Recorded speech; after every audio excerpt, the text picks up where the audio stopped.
জানাবো মুখ ফিরিয়ে নিচ্ছে যুক্তরাষ্ট্র ইইউ, দুশ্চিন্তায় হাসিনা। এবং সর্বশেষ জানাবো আন্দোলনকারীদের দমনে সরকারের বল প্রয়োগের প্রেক্ষিতে বাংলাদেশের সঙ্গে সহযোগিতা চুক্তি স্থগিত করেছে ইইউ।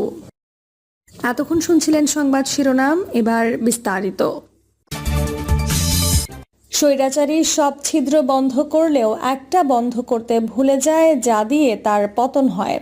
কোটা ইস্যু হাসিনা এবং ভারতের এর পরিকল্পিত ছিল, আবারও বলছি পরিকল্পিত ছিল, কিন্তু পরিস্থিতি এই পর্যায়ে চলে আসবে কিংবা নিয়ন্ত্রণের বাহিরে চলে যাবে এটা ভাবতে পারে নাই। কেন বললাম? মনে করে দেখুন তো, কোটা ইস্যু মাঠে আসার আগে দেশে বেশ কয়েকদিন ধরে কি চর্চা হচ্ছিল। ভারতীয় ট্রেন ইস্যু, কিন্তু সবাই তখনও জানতো না মংলা বন্দর হ্যান্ডেলের দায়িত্ব কয়েকদিনের মধ্যে ভারতের হাতে তুলে দিতে যাচ্ছে হাসিনার অবৈধ সরকার। ট্রেন ইস্যুতে এমনিতেই জনতা ক্ষুব্ধ হয়ে উঠেছিল, তার ওপর মংলা বন্দরের কথা জানতে পারলে আরও ক্ষুব্ধ হবে। তাই এই দুটো ইস্যুকে জনগণের চর্চা থেকে আড়াল করতেই আওয়ামী কোর্টের মাধ্যমে কোটা পুনর্বহাল করার রায় দেয়া হয়।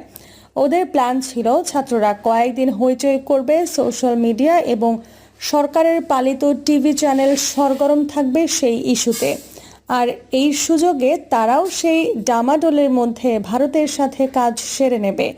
অতঃপর ছাত্র আন্দোলন দমিয়ে দিবে তাদের প্ল্যান মোতাবেক। আন্দোলনকারী ছাত্রদেরকে রাজাকারের নাতিপতি বলে আখ্যায়িত করার কাজটিও হাসিনা পরিকল্পিতভাবেই করেছিল, যাতে ছাত্ররা আরও উত্তেজিত হয় এবং তার গোপন উদ্দেশ্য সফল হয়।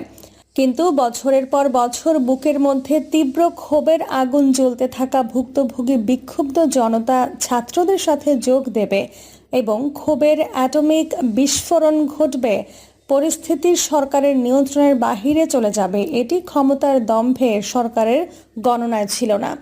বিশেষ করে টানা 3 বার প্রহসনের নির্বাচন করেও পার পেয়ে যাওয়ায় সঙ্গত কারণেই তাদের আত্মবিশ্বাস ছিল অনেক হাই, অহংকার পৌঁছে গিয়েছে অন্যরকম মাত্রায়।